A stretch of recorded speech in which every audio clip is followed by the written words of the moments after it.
This year we have been learning Dhamma through online Zoom sessions from Wat Marp Jan. Some have been learning Dhamma like this since we have started 10 years and 6 months ago, which is quite a long time.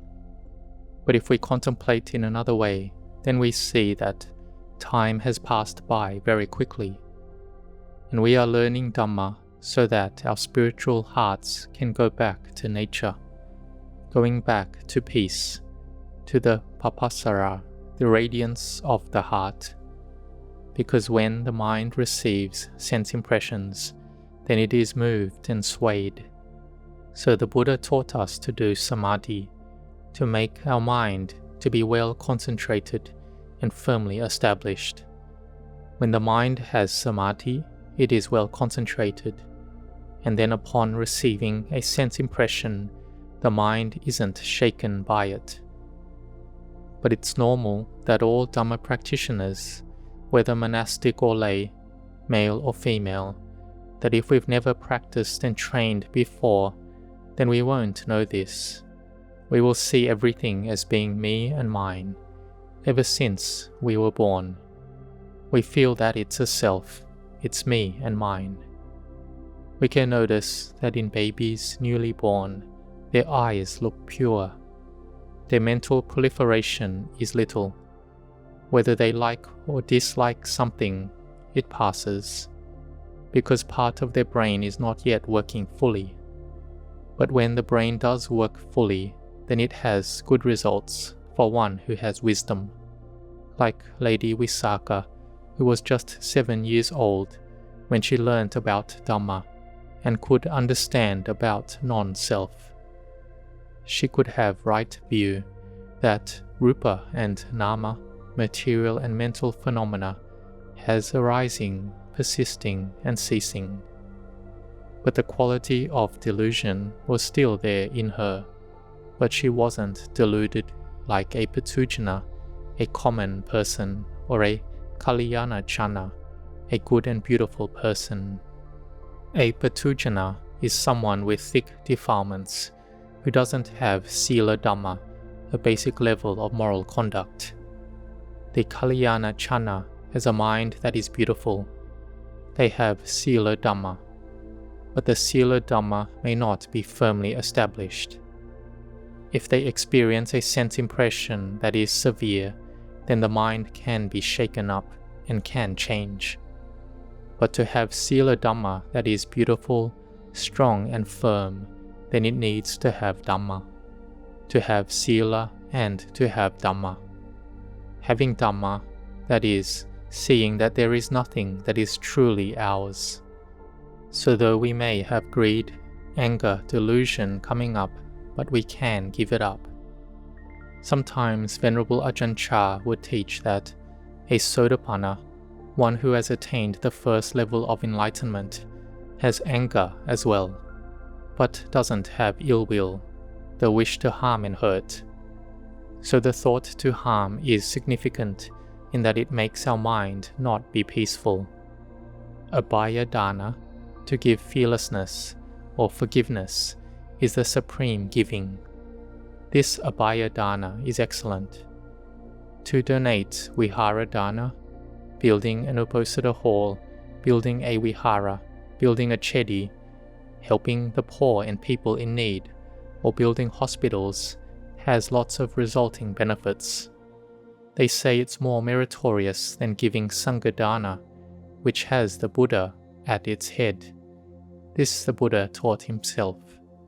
But bhavana, meditation, has more benefits than giving dana. This means meditation where the mind is peaceful, not meditation and the mind doesn't get peaceful. The meditation where peacefulness arises has greater resulting benefits, in that there will be coolness of the heart and the samadhi is firm. Sometimes it can feel dense and firm in one particular point. It can be at the tip of the nose, it can be at the crown of the head.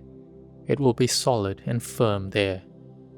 Sometimes we can feel like this in the middle of the chest, and there is coolness. When samadhi gathers together, it can be like this. So meditation has lots of benefits. And when we meditate and gain understanding, then it will have even more benefits. We have understanding that everyone has experienced disliking and aversion. Ever since we were born, we bury in our hearts some things that through our lives, where people have made us unhappy, we have anger and ill will, a desire to harm them. And this is normal for avijja, ignorance, that covers over our minds. But when we meditate, we can forgive them. We have rapture arising in our hearts. And it is difficult to do. But they said that here is the point which will give us a lot of benefit. So giving Dhamma as a dana has a lot of benefit, but giving forgiveness has a lot more benefit. So all through our lives and all through the year, from the 1st January 2024 until the end of the year now, which is Friday 27th December 2024, and is the last Friday of learning Dhamma through Zoom online from Wat Marp Jan, we will set up the intention about what has passed in our life. That if we are a child, we have close friends, people we know, or not really know them that well, who may have made us feel bad. And for Dhamma practitioners, be it monk or lay, who live together, this may also be the case. Or if we live by ourselves, the mind thinks of memories from the past, of the time when we were a child. From when we can remember, we probably have kept some aversion and resentment in the heart, and we will have anger and ill will come up. So we are determined that this has passed already, and we will not have ill will to anyone. We will forgive. Every day we will think that we will not get angry at anyone. We won't have ill will and harmful thoughts to anyone. Though it is hard to do, we train in this way. This is having the quality of metta, goodwill, and having the quality of sila. A Sotapanna has Dhamma. They give fearlessness, forgiveness, as something normal, because they have got to the heart of the Dhamma. They see that in our life that we are born into, it is enough suffering already, so we better not harm each other, harming through body, speech or mind. And in the beginning, we didn't know anything at all. The eye sees a form and we dislike it, and we think of physically harming them. But in the present day world, it can go straight to harming on the level of acting on the thought by way of body and speech.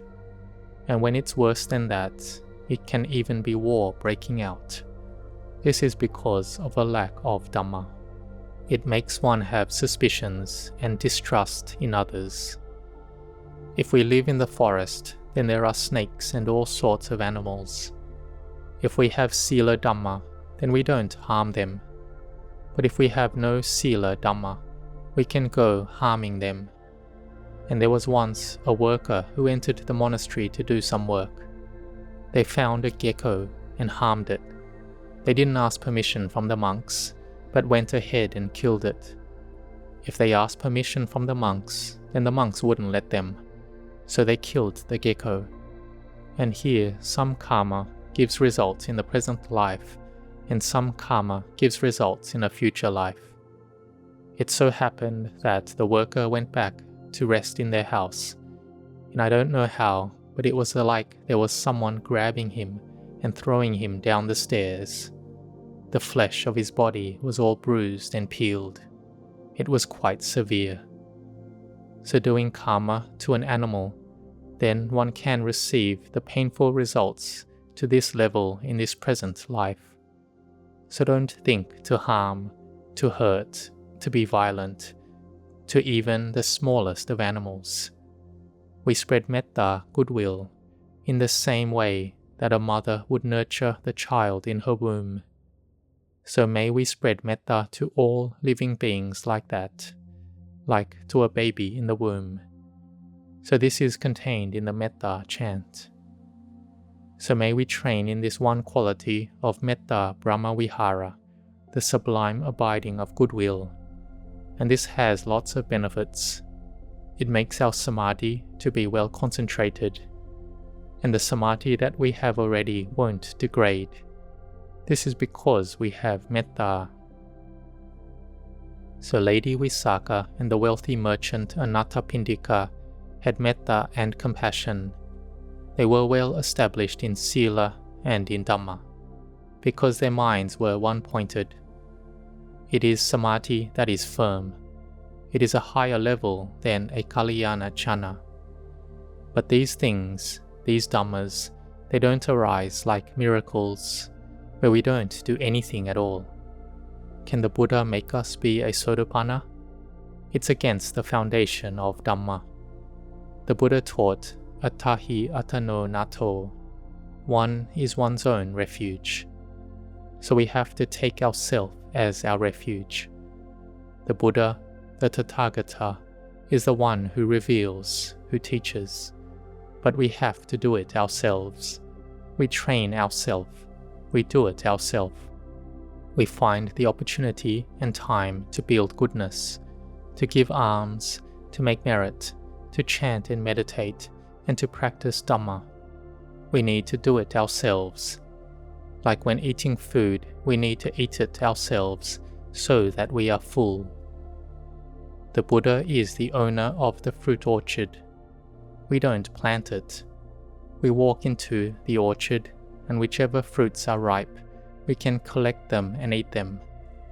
Just doing this much, and we feel it's difficult and troublesome. The mental defilements delay and shift us away from it continually. They make us not willing to do goodness, not willing to put in effort. Can we see it? But some people have more barami, spiritual accumulations, and they are determined. They know that the days and nights are passing by, and our life is passing by as well. We think back to our grandfather and grandmother, and they have already passed away. There is a poem which says, "O child, where has your grandfather and grandmother gone to? In no long time you will need to go as well." This poem can be felt deep in the heart, at the time where our heart is chaotic and we feel that we have no refuge. I anumodana sadhu. Rejoice in all your goodness that you have built with the Sangha of Wat Marp Jan or with other places. I rejoice with each mind that has made good karma of all sorts in building dana, sila and bhavana. May you all have happiness and prosperity and continue on with your efforts and diligence. Even when this year will have passed and we enter the new year of 2025, may you be determined that you will be someone who is putting forth effort and being diligent. May we add to our already present level of faith. May we add to our efforts and do more for our minds so that our mind can be peaceful. This is wisdom arising in our hearts. We will have strength of mind, have strong spiritual faculties, and ultimately our mind gathers together and it sees the Dhamma, which is coming from seeing that material and mental phenomena as being us, and we simply change our view of it. So it's not that we abandon this sense of self completely, but it's just changing our views that, oh, so it's not us. Why is it that when we don't want this body to be sick and in pain, so why does it get sick and in pain? Because there are its causes and conditions, so then it's like that, right? There are causes for each sickness, and we don't want it to be that way, so why does it happen? Because it's natural for it to be like that. The four elements of the body are not in balance, so then sickness arises. If our mind is peaceful, then we understand that there is no self, and it's natural just like this. The body which is newly born, it ultimately decays and ends like this. May we understand that it is normal like this, then we will understand the Dhamma. We have to make an effort so that we can have mindfulness and wisdom in the way of the world and in the Dhamma. May you all have good health and be well in your body. If you have sickness, may it be cured. May it reduce and be alleviated. May you be strong in the body and mind. May you meet with true happiness, that is, the peace of the heart. May you grow in blessings.